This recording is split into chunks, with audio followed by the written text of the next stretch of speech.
जय बोलो देवादिदेव 1008 श्री भगवान महावीर स्वामी की जय जय जय।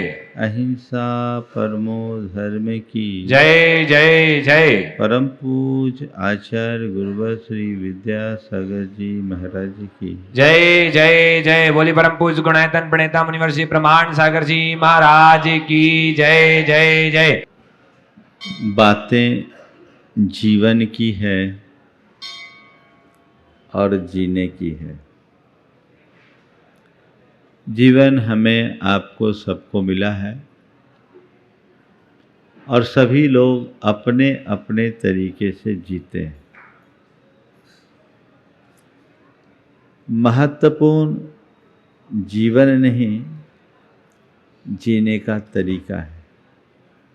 एक व्यक्ति है जो जीवन पाके उसे किसी तरह खींच तान कर पूरा कर देता है, और दूसरा व्यक्ति है जो हर पल अपने जीवन का रस लेता है। जीवन का रस लेना ही जीवन का सार है। एक ज्ञानी और अज्ञानी की यही पहचान है। अज्ञानी दोषों और दुर्बलताओं से घिरा रहने के कारण दुख का पात्र होता है, और ज्ञानी सद्गुणों को आत्मसात कर लेने के कारण परम सुख का भागी होता है।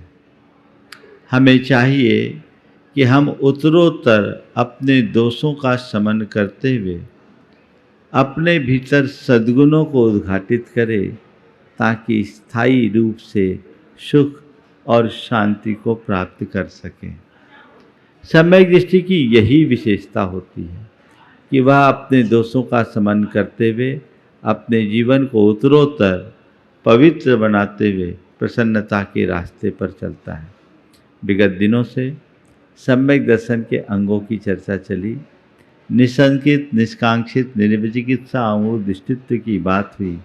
आज उपगूहन अंग की बात है। सामान्यतया उपगूहन की जब कभी हम बात करते हैं तो हमें यही बताया जाता है कि दूसरों के दोषों को ढक देना उपगूहन है, और हमें किसी के दोषों का दुष्प्रचार नहीं करना चाहिए। उसे यथासंभव ढांकने की कोशिश करनी चाहिए। व्यवहारिक तौर पर यह बहुत ज़रूरी है, ऐसा होना भी चाहिए। लेकिन आचार्य कुंद इसे और आगे ले जा कर के कहते हैं, आज मैं उसी आध्यात्मिक उपगूहन की बात करने जा रहा हूँ, जिसे हम अपने जीवन व्यवहार में उतार कर अपने जीवन में आमूलचूल परिवर्तन घटित कर सकते हैं। सबसे पहले आचार्य कुंद के मार्गदर्शन को हम देखें। जो सिद्धि भक्ति जुतो उगूहन गोद सब्बधम्मानम सो उगूहन गारी सम्मादिठी मुने अब्बो। जो सिद्धों की आराधना में लीन होकर, अर्थात जो अपनी शुद्ध आत्मा की भक्ति में डूबकर जगत के सब पदार्थों का उपगूहक हो जाता है, समस्त पर द्रव्यों को जो दबा देता है, उससे विमुख हो जाता है, वह उपगूहन अंग का धारी सम्यक दृष्टि होता है। कहने का तात्पर्य इसका बड़ा व्यापक है। जो अपने लक्ष्य के प्रति समर्पित होता है, उसे दूसरे की कोई कमी दिखती ही नहीं। दूसरों की कमी की तरफ दृष्टि उसी की जाती है जो अपने लक्ष्य को गौण कर देता है। तुम अपने सिद्ध परमात्मा की भक्ति में डूब जाओ तो तुम्हारे सामने जब दूसरा उपस्थित ही नहीं होगा तो दूसरों की अच्छाई और बुराई का सवाल ही कहाँ उठेगा। और जब अच्छाई और बुराई ही उपस्थित नहीं होगी तो उपगूहन और अनुपगूहन की बात क्या होगी। बात यही समझने की है और इसे पकड़ने की है। इस गाथा में छिपे गूढ़ार्थ को समझने की कोशिश करें। आचार्य कुंद कहते हैं, जो उगूहन जुत्तो, जो सिद्ध भक्त जुत्तो उगूहन गोद सब धम्मानम। इसका तात्पर्य अर्थ बहुत गहरा है। तुम अपने लक्ष्य में समर्पित हो जाओ, अपने काम से काम रखो तो तुम्हारे जीवन में कोई भी फालतू बातें आएगी ही नहीं। 4 बातें आज आप सबसे मैं कहूंगा। दोष देखना, दोष दर्शन, दोषारोपण, दोष शमन और दोष शोधन। दोष दर्शन, दोषारोपण, दोष शमन और दोष शोधन। दूसरों के दोष कब दिखते हैं? जब हम अपने से ध्यान हटाकर सामने वाले पर रखते हैं। मतलब क्या है? तुम अपने मतलब से मतलब क्यों नहीं रखते? बात समझ में आ रही है? अपने मतलब से मतलब रखिए, फालतू काम फालतू बात दोनों से बचिए। तो फालतू काम और फालतू बात से बचोगे तो फालतू पाप से अपने आप बच जाओगे। लेकिन क्या करें, लोगों को फालतू की बातों में और फालतू के कामों में ज्यादा रस होता है। मेरे भीतर क्या है मुझे ये देखना है, मुझे दूसरे के अंदर क्या हो रहा उसे देखने की जरूरत क्या है? कोई जरूरत है? पर क्या करते हैं, मैं कहां हूं उधर मेरी दृष्टि नहीं, सामने वाला क्या कर रहा है इधर ध्यान है। मेरे अंदर की 100 बुराइयां मुझे नहीं दिख रही, सामने वाले की एक छोटी सी बुराई मुझे परेशान कर रही है। यही अज्ञानी की पहचान है। अपने जीवन में यदि उपगूहन को व्यवहारिक रूप से घटित करना चाहते हो तो एक लक्ष्य बनाओ, इसे अपने जीवन का सूत्र बना लो कि मुझे अपने प्रयोजन से ही प्रयोजन रखना है। इधर उधर की बातों से क्या लेना देना। आज जब बड़े बड़े कॉरपोरेट हाउसेस से जुड़े हुए लोगों से मैं बात करता हूं तो उनमें एक विशेषता देखता हूं, वो टू द पॉइंट बात करते हैं और अपने प्रयोजन से प्रयोजन रखते हैं, बाकी बातों में काम जी नहीं लगाते। जितना काम की बात करो, आगे बढ़ जाओ। और एक परचून की दुकान में बैठता है ना कोई आदमी, वो अपने ग्राहक से मुंह लगाते रहता है। 2 रुपये का सामान है और 20 मिनट उसके साथ खपा रहा है। नतीजा वो आदमी 2 रुपये का ही बन जाता है, और जो आदमी अपने हिसाब से चलता है वो 2 रुपये का नहीं बनता, उस आदमी की अपने आप औकात बढ़ते जाती है। ऐसे ही आध्यात्मिक उन्नति उनकी होती है जो व्यर्थ की बातों से अपने आप को दूर रखते हैं। प्रयोजन से प्रयोजन रखिए, इधर उधर झांकने ताकने की आदत से बचिए। यह उपगूहन अंग का व्यवहारिक रूप है। हमें क्या प्रयोजन, हमें क्या लेना देना। दूसरे के घर में बुहारी लगाओगे तो क्या तुम्हारे घर का कचरा साफ होगा? ऐसा करते हैं कभी? अपने घर में बुहारी लगाने में आदमी फिर भी शान समझता है, बहुत लोग प्राय करते हैं। मैं ऐसे ऐसे करोड़पतियों को भी जानता हूं जिनका नित्य का काम है सुबह से घर में खुद अपने हाथ से बुहारी लगाना और पोछा लगाना। एक बड़े करोड़पति सज्जन थे जो आज इस दुनिया में नहीं है। मैंने उन्हें 80 वर्ष की उम्र तक अपने घर में अपने हाथ से पोछा लगाते देखा, जबकि उनके घर ढेर नौकर चाकर। जब पूछा गया कि ये आप क्यों करते हैं तो बोले ऐसा करने से हमारे घर की नकारात्मकता दूर होती है और रिद्धि सिद्धि आती है, इसलिए मैं खुद अपने हाथों से करता हूं। अपने घर की सफाई तो अपने ही करना चाहिए। मैंने कहा बिल्कुल ठीक बात कही जा रही है, घर की ही सफाई नहीं घट की सफाई भी खुद करनी चाहिए। अपने घट की सफाई खुद करो तो अपने घर की सफाई में तो गौरव है, पर जो दूसरों के घर में झाड़ू लगाता है उसे क्या बोलते हो? बोलो, हाँ क्या बोलते हो? अंग्रेजी में क्या बोलते हो उसको? क्या बोलते हो? थोड़ा जोर से बोलो। मैं अपने मुंह से नहीं बोलना चाह रहा हूं, आप लोगों की आवाज माइक पे आ जाए इसलिए बोलो। क्या बोलते हो उसको? क्या बोलते हैं? हाँ, और जोर से बोलो, स्वीपर, है ना। अब क्या बनना है भैया? दूसरों के घर में झाड़ू लगाने का काम करने वाला क्या कहलाता है? स्वीपर। Are you sweeper? अगर कोई आपको स्वीपर बोल दे तो क्या होगा? अरे कोई कहे या ना कहे, अपने कर्म तो देखो, जो तुम करोगे वो होगे। इस बात को गांठ बांध के रख लीजिए कि मुझे दूसरों का दोष नहीं देखना, अपनी कमियां देखनी है। मैं अगर अपनी कमियों को देखूंगा तो उसे सुधार भी सकूंगा, दूसरों की कमियों को देखकर तो मैं अपने अंदर कमियां भर लूंगा। दोष दर्शन नहीं, दोष दर्शन की वृत्ति से अपने आप को बचाइए। प्राय लोगों को दूसरों के दोष दिखते हैं। एक बार चलनी ने सुई से कहा, चलनी ने सुई से कहा कि अरे बहन देख, तेरे मुंह में छेद है। कौन बोल रही है?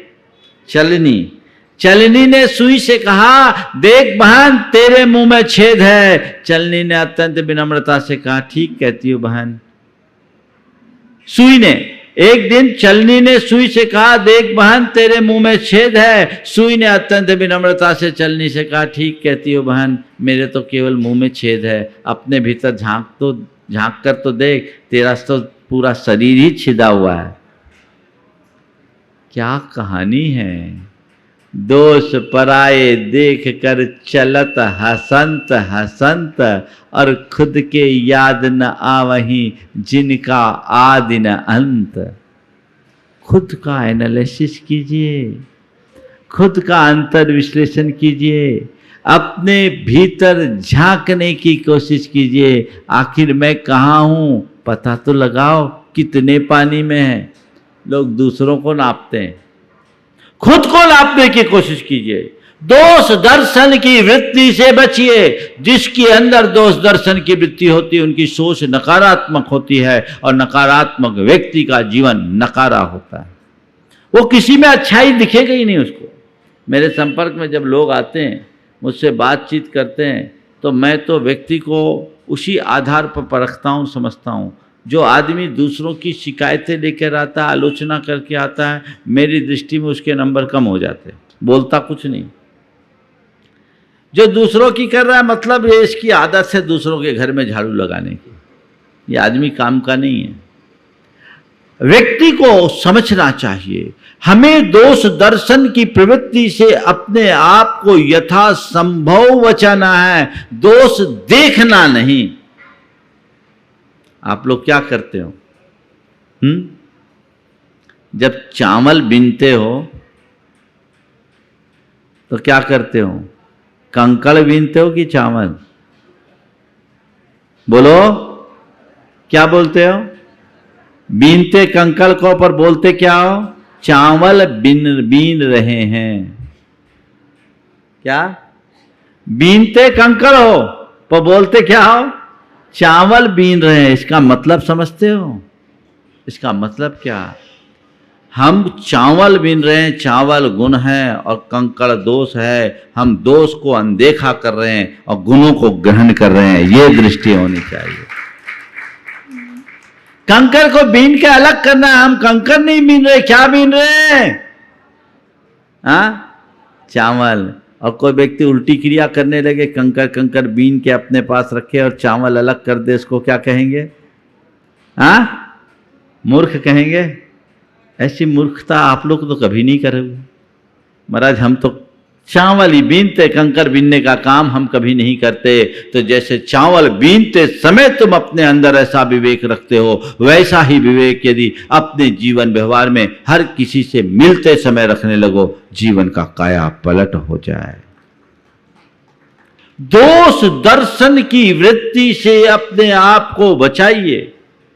किसी की कमी मत देखिए। कमियां किस में नहीं होती, सब में होती है। कोई आदमी परफेक्ट है? कोई ना कोई कमी होगी। एक व्यक्ति अपने मित्र से मिलने के लिए गया, 20 वर्ष बाद मिला, देखा घर में मित्र अकेला था। बोलो क्यों, क्या बात है? तुम घर में अकेले हो, घर में और कोई सदस्य नहीं? बोले पिताजी माताजी चले गए, मैं अकेला ही रह गया। क्यों, तुमने विवाह नहीं किया? मैंने विवाह तो करना चाहता था पर कर नहीं सका। बोले क्यों? बोले मैं एक ऐसी युवती की तलाश में था जो सर्वगुण संपन्न हो। मैं एक ऐसी लड़की की तलाश में था जो सर्वगुण संपन्न हो। तो क्या हुआ, कोई मिली नहीं क्या? बोले एक मिली थी। क्या हुआ, कोई मिली नहीं क्या? बोला एक मिली थी। बोला क्या हुआ? उसने इनकार कर दिया। मैं ऐसी लड़की से विवाह करना चाहता था जो सर्वगुण संपन्न थी। क्या हुआ, कोई मिली नहीं क्या? बोला एक मिली थी। फिर क्या हुआ? उसने इनकार कर दिया। क्या बोला? वह भी किसी सर्वगुण संपन्न लड़के की तलाश में थी। कमियां तो हर किसी में हैं, कमियां मत देखो, अच्छाइयां देखो। आप जब किसी बगीचे में जाते हो तो वहाँ डालियों पर अपना सौरभ लुटाते हुए फूल भी दिखाई पड़ते हैं, वहीं कांटे भी होते हैं और नीचे सड़े गले पत्ते भी होते हैं। हमारी दृष्टि फूलों के सौंदर्य और उसकी सुगंध पर रहती है या कांटे और नीचे पड़ी गंदगी पर? किस पर होती है? हाँ, फूलों पर होती ना। तो जैसे बाग में जाते हो तो फूल ही चुनते हो, बस मैं ऐसा ही कहूँगा, जीवन व्यवहार में किसी के भी संपर्क में रहो तो फूल चुनो, कांटे नहीं, नीचे के सड़े गले पत्ते नहीं। पर ये बताओ, किसी व्यक्ति से मिलते हो तो प्रथम दया तुम्हारे लिए उसकी अच्छाइयाँ प्रभावित करती है या उसकी कमियाँ तुम्हारे नज़र में आती है, ये तुम्हें देखना है। दोष दर्शन की प्रवृत्ति जब तक होगी तुम्हारा जीवन दूषित होता रहेगा। इसलिए रोज आप लोग पूजा करते हो और पूजा करने के बाद आप लोग कुछ प्रार्थना करते हो, भगवान से करते हो कि नहीं करते हो? क्या बोलते हो, क्या प्रार्थना करते हो? आखिरी में थोड़ी आपकी प्रार्थना सुन लो। ये तो क्षमापना है, प्रार्थना कौन सी? हाँ, दोष ढाकूं शास्त्रों का हो पठन सुखदा, लाभ सत्संगति का, सद्वृत्तों का, श्रेयस कह के दोष ढाकूं सभी का। ये तो भगवान के सामने बोल रहे हो, भगवान सबका दोष ढाकूं, और मंदिर में ही समीक्षा पुराण चलता है। चलता है कि नहीं चलता समीक्षा पुराण? अरे ये क्या है, क्या है? सबसे ज्यादा दुनियादारी की बातें आप लोग मंदिर में करते हो। बोलो मैं सही बोल रहा हूं कि नहीं? हाँ, ये क्यों? जहां आप पाप झड़ाने के लिए गए वहीं पाप बांध रहे हो, ये क्यों? इससे बचना चाहिए। इसके लिए तत्पर होने की जरूरत है। इसमें बहुत सचेष्टता और गंभीरता के साथ आगे आने की जरूरत है। जब तक इस तरफ आपकी दृष्टि नहीं होगी तब तक जीवन व्यवहार में बदलाव घटित नहीं होगा। तो बदलाव अपने अंदर हो, ऐसा भाव घटना चाहिए। हम दोष देखे ही नहीं, किसी की बुराई करने की बात की है, बुराई देखे ही नहीं। कमी तो सब में है, मुझे कमी नहीं देखना, अच्छाई देखना है, और अच्छाई देख के आगे निकल जाओ। लेकिन प्राय लोग जो साथ में रहते हैं ना, उनकी अच्छाई को अनदेखा करते हैं और बुराई को पकड़ लेते हैं। ये तुम्हारी हैबिट में है। तुम्हारी धर्मपत्नी रोज तुम्हें भोजन कराती, तुम्हारे मनोनुकूल भोजन कराती। कभी तुमने उसकी भोजन की प्रशंसा की हो या नहीं की हो ये तुम जानो, लेकिन किसी दिन तुम्हारे भोजन में मान लो एक सब्जी में नमक कम हो तो खटकता है कि नहीं? हाँ, क्या हो गया? और चीजें और आइटम सब अच्छे हैं, उसकी तरफ तुम्हारा ध्यान क्यों नहीं? जिसमें कुछ डिफेक्ट है उस पर ही ध्यान क्यों? बोलो, ये क्यों नहीं सोचते कि भैया 4 आइटम है, एक आइटम थोड़ा ठीक नहीं है, बाकी 3 तो अच्छे हैं। और देखो घर में तो ये रवैया, दुकान में किसी से लाख रुपया का पेमेंट लेना हो, 40,000 दे रहा तो आप क्या कहते हो? पूरे लाख दो तब लूंगा, जाओ वापस। क्या कहते हो? भैया चलो 40 तो आए, यही बोलते हो ना। लाख का पेमेंट बाकी था, 40 दे रहा है तो 40 भी आप लेते और ये सोचते कि चलो कम से कम 40 तो आया, है ना। तो भाई जैसे लाख रुपए का पेमेंट लेते समय 40 आते तो 60 को अनदेखा करते हैं। व्यक्ति ने 10 अच्छे काम किए, 2 खराब किए, तो 10 अच्छे काम, 10 कामों में 8 अच्छे किए, 2 खराब किए, तो ये क्यों नहीं सोचते 8 तो अच्छे हैं, 2 खराब को क्यों पकड़ते? यहां उल्टा दृष्टिकोण क्यों? जब तक आपका एटीट्यूड चेंज नहीं होगा तब तक आप अपने जीवन में बदलाव नहीं ला सकते। और जो व्यक्ति अपने लक्ष्य के प्रति समर्पित होता है वो दूसरों की तरफ कभी देखता ही नहीं। जो सिद्ध भक्ति जित्तों का आशय यही है, मुझे केवल मेरे प्रयोजन से प्रयोजन रखना है, मेरे सामने केवल मेरा अपना लक्ष्य होना चाहिए, तो फिर कोई दिक्कत नहीं। तो एक तो दोष दर्शन, अब दूसरा है दोषोद्भावन। दोषारोपण की जगह दोषोद्भावन। देख लिया, अब उसे फैला दो। पहली बात, किसी के दोष देखो नहीं, और दोष देखो तो चुपचाप उसको वहीं रखो, दूसरे को मत बताओ। पर लोग करते उल्टा, एक तो दोष देखने में लगे रहते हैं, और दोष देखने के बाद जब तक 4 को बताए नहीं तब तक चैन नहीं होता है। दोषोद्भावन, किसी की अच्छाई को सुनकर आप दूसरों तक फैलाओ या ना फैलाओ कोई भरोसा नहीं, लेकिन बुराई तो तुरंत फैलाते हो। आप लोग अपने व्हाट्सएप को देखो, सोशल मीडिया में देखो, अच्छी बातों को आप फॉरवर्ड करो ना भी करो, पर कोई बुरी खबर हो तो क्या हो गया, तुरंत फॉरवर्ड, बिना पढ़े फॉरवर्ड। ये कौन सी मानसिकता का द्योतक है?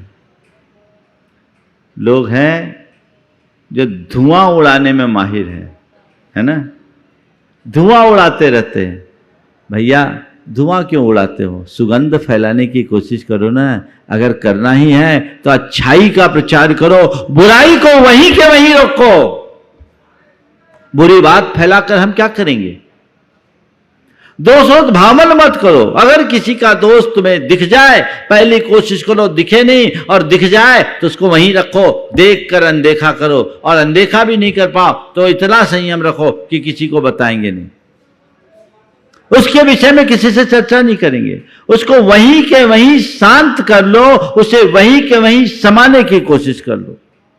यदि ये मनोभाव अपने अंतर्मन में बन जाए तो जीवन का काया पलट हो जाए। लेकिन पूछो अपने मन से, किसी की कोई गलती दिख जाती है तो क्या करते हो? छिपाते हो या फैलाते हो?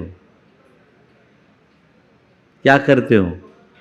हाँ, यही तो अनुपगुहन है, ये तुम्हारे जीवन के लिए बाधक है। हमें फैलाना नहीं है, उसे वही समित करना है। दोषोद्भावन करना पूरे समाज के, परिवार के और स्वयं के अंदर के मिजाज को खराब करना है। क्यों कर? हम ऐसी बात करें क्यों? अच्छी बातें करें।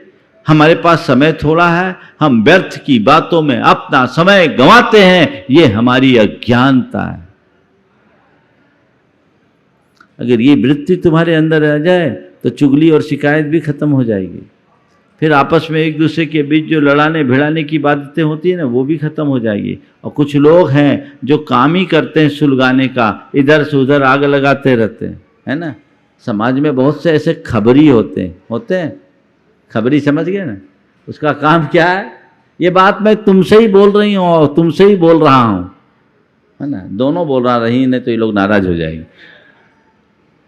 केवल ये तुमसे और किसी से नहीं, पर पता नहीं ऐसा कितनों से कह देते हैं, होता है। ऐसे लोगों से सुरक्षित दूरी रखो। उनके पास कोई काम नहीं है, उनका यही काम है, और तुम्हारा फालतू समय तुम्हारी शक्ति को खंडित कर रहे हैं और तुम्हारे जीवन को, संबंधों को खराब करने के कारण बन रहे हैं। इनसे अपने आप को दूर रखने की कोशिश करना चाहिए। तो दोष दर्शन, दूसरा दोषोद भावन। हम दोष देखे नहीं और दिख जाए तो उसे प्रचारित करने से बचें। ये उपगूहन अंग है, क्योंकि दोषों को प्रचारित करने से लाभ नहीं होता, नुकसान होता है। धर्म मार्ग में लगे हुए व्यक्ति से यदि कोई गलती हो जाए और उसे तुम प्रचारित करोगे तो उसका तो और ही भयानक परिणाम निकलता है। कोई धर्म मार्ग में लगा, उसने एक ने गलती की और आपने उसे प्रचारित कर दी, तो न जाने उसके बाद कितने लोग धर्म से विमुख हो जाते हैं। उपगूहन अंग के संदर्भ में बाबा भारती और खड़क सिंह का उदाहरण बहुत उपयोगी लगता है। बाबा भारती और खड़क सिंह की कहानी आप लोगों ने पढ़ी होगी। जब मैं स्कूल में पढ़ता था तब ये हमारे कोर्स में थी। हार की जीत याद आ गई आप लोगों को? हाँ, पुराने लोग पढ़े होंगे, आज के समय में है या नहीं मालूम। तो एक बाबा भारती था, उसका एक बड़ा प्यारा घोड़ा था, उसका नाम था सुल्तान। वो सुल्तान को बहुत प्यार करता था। एक दिन एक डाकू खड़क सिंह की नज़र उस घोड़े पर पड़ी और वो उस घोड़े को हड़पना चाहता था। कैसे ले? तो बाबा भारती बड़े सेवा और परोपकार की वृत्ति से जुड़े व्यक्ति थे, संत थे। वो घोड़े पे जा रहे थे और एक अशक्त अपाहिज व्यक्ति सड़क के किनारे बैठा। उसने गुहार लगाई कि मुझे थोड़ी मदद मिल जाए तो मैं चल जाऊं, यहाँ से अमुक गांव मुझे जाना है। बाबा भारती ने अपनी सहज वृत्ति के अनुरूप उन्हें अपने घोड़े पर बिठाल दिया और खुद उसकी लगाम पकड़ करके धीरे धीरे पैदल चलने लगे कि चलो मैं सक्षम हूँ, तुम कमज़ोर हो, बैठो। वह व्यक्ति घोड़े पर सवार हुआ, 25-50 कदम चला। अचानक बाबा भारती के हाथ में झटका लगा और वो लगाम सवार के हाथ में था। उसने लगाम खींची, घोड़ा हवा से बातें करने लगा। बाबा भारती हक्का बक्का रह गया। बाबा भारती हक्का बक्का रह गया, ये क्या? और सामने वाले सवार ने कहा कि बाबा भारती, बाबा मैं कोई अपाहिज नहीं, मैं डाकू खड़क सिंह हूँ और ये मेरा घोड़ा अब मेरा हो गया, तुम्हारा नहीं। एक पल के लिए बाबा भारती स्तब्ध रह गए और अगले ही पल उसने कहा, खड़क सिंह, यदि तुम्हें घोड़ा को ले जाना है ले जाओ, अब मैं नहीं मांगूंगा। तुम इस सुल्तान को ले जाना चाहते ले जाओ, अब मैं इसे वापस नहीं मांगूंगा, पर मेरी एक गुजारिश है,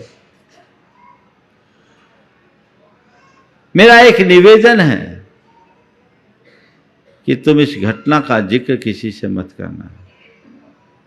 मेरा केवल एक निवेदन है कि तुम इस घटना का जिक्र किसी से नहीं करना, अन्यथा लोगों का जरूरतमंदों से विश्वास उठ जाएगा। इस घटना का जिक्र तुम किसी से मत करना, अन्यथा लोगों का जरूरतमंदों से विश्वास उठ जाएगा। बाबा भारती अपने कुटिया में आ गए। मन उद्विग्न था क्योंकि आज उनका प्राण प्यारा सुल्तान उनके साथ नहीं था। इधर खड़क सिंह के मन में एक शब्द गूंज रहे, खड़क सिंह, इस घटना का जिक्र तुम किसी से मत करना, अन्यथा लोगों का जरूरतमंदों से विश्वास उठ जाएगा। लोगों का जरूरतमंदों से विश्वास उठ जाएगा। इस शब्द उसके कानों में गूंज रहे हैं। वो परेशान हो गया, परेशान हो गया और कहा, अरे ये इतना बड़ा संत और मैंने इसके घोड़े को लेकर लूटकर बड़ा अपराध किया, ये उचित नहीं। मुझे इस घोड़ा को वापस वहां पहुंचाना चाहिए। बाबा भारती घोड़े के अभाव में सो नहीं पा रहे हैं और खड़क सिंह घोड़े को पाकर सो नहीं पा रहा है। सुल्तान, हाँ खड़क सिंह बिना बाबा घोड़ा को पाकर सो नहीं पा रहा है। रात में ही उठा, सुल्तान को उठाया और बाबा भारती के दरवाजे पर उस घोड़े को बांध कर चला गया और उसमें लिखा, बाबा आपके एक वाक्य ने मेरा दिल जीत लिया, वाकई में मैं जो कर रहा था वो गलत कर रहा था, मैं क्षमा प्रार्थी हूँ, आपको मैंने कष्ट दिया। ये वृत्ति है दोष शोधन की। दोष दर्शन और दोष शोधभावन करने से तो गंदगी फैलती है। वो गुहन अंग यही कहता है, देखो नहीं और दिख जाए तो अनदेखा करो, उसे प्रचारित करने से बचो। तीसरी स्थिति है दोषारोपण, ब्लेम करना।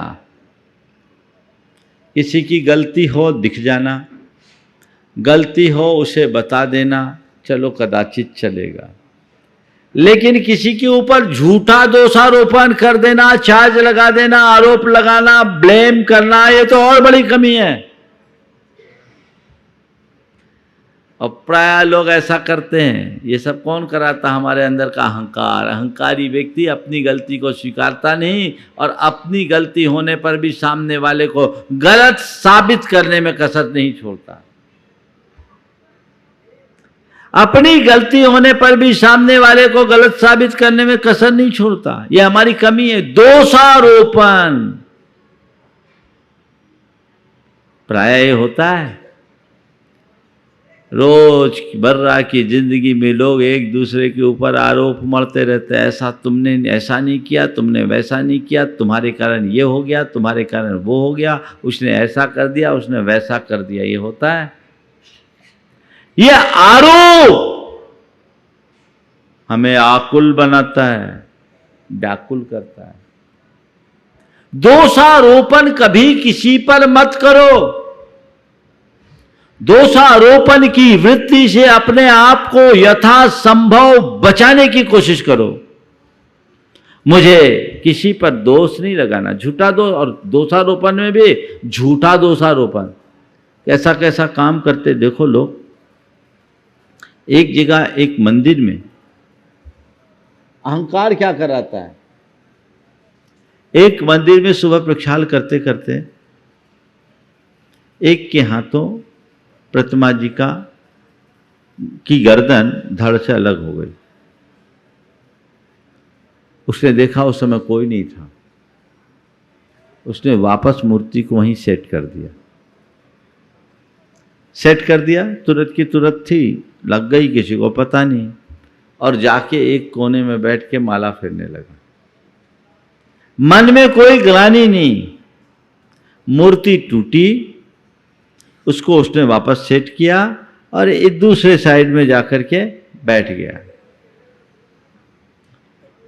अब इसके बाद एक दूसरा व्यक्ति आया, वो प्रक्षाल कर रहा था। जैसे उसका हाथ भगवान पर लगा, धड़ नीचे गिर, गर्दन नीचे। अब इसके मन में घोर पश्चाताप, कितना बड़ा अनर्थ हो गया मुझसे, कितना बड़ा अनर्थ हो गया, भगवान गिर गया, अब मैं क्या करूं। वो रोने लगा। समाज के लोगों को मालूम पड़ा। वो बोल रहा मुझे प्रायश्चित चाहिए, मैं क्या करूं, मुझे कुछ समझ में नहीं आ रहा। वो आदमी चुपचाप बैठा है, कुछ नहीं बोल रहा। लेकिन माली ने इस सारे घटनाक्रम को देख रखा था। उसने कहा, बाबूजी मूर्ति टूटी है और आपके मन में बहुत दुख है, दुख होना भी चाहिए, लेकिन असली दुख तो इनको होना चाहिए। माली बोल रहा है, वो बुजुर्ग था, 50 साल से मंदिर में काम कर रहा है। असली दुख तो इनको होना चाहिए। बोले क्या बोलते हो? बोले मूर्ति तो इनके हाथ से टूटी और इनने चुपचाप उठा के रख दिया।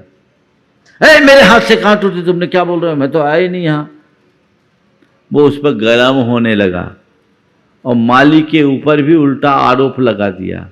माली ने कहा कुछ करने की जरूरत नहीं है, सीसीटीवी में थोड़ा फुटेज देख लो, समझ में आ जाएगा क्या है। सीसीटीवी में फुटेज देखा गया, जो सीन था वो सामने प्रकट हो गया। तब उसको मुंह की खानी पड़ी। लोगों ने बोला, भैया तूने जानबूझ के मूर्ति नहीं तोड़ी, तेरे हाथों से मूर्ति टूट गई तो तेरा तो हृदय बैठ जाना था, तेरे को उसका दुख होना था।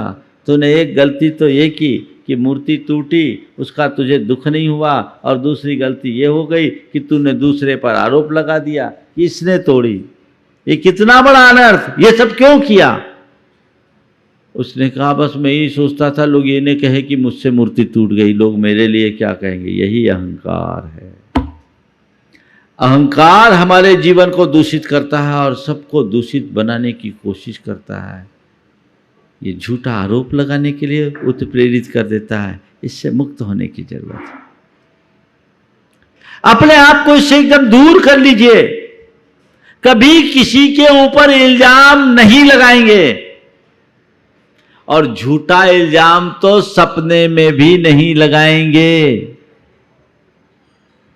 कर सकते हैं आप लोग? हाँ, कर सकते हैं कि नहीं कर सकते हैं? बोले महाराज अभी तो आप जो कहो सब कर सकते हैं, है ना? अभी आप जो कहो सब कर सकते हैं। कब तक? जब तक आप सामने हो तब तक। बाद में बदलाव यही होना चाहिए। किसी पर आरोप लगाकर क्या पाएंगे? हम खुद का नुकसान कर डालेंगे और कुछ नहीं। तो दोष दर्शन, दोषोद्भावन, दोषारोपण, और आखिरी है दोष शोधन। दोषों को संशोधन करो, पहले खुद को शुद्ध बनाओ। आचार्य समंतभद्द महाराज जब उगहन अंग की व्याख्या करते हैं तो क्या कहते हैं? स्वयं शुद्धस्य मार्गस्य बालासक्त जनाश्रयाम वाच्यताम यत् प्रमार्जन्ति तद बदन्ति उपगुहनम।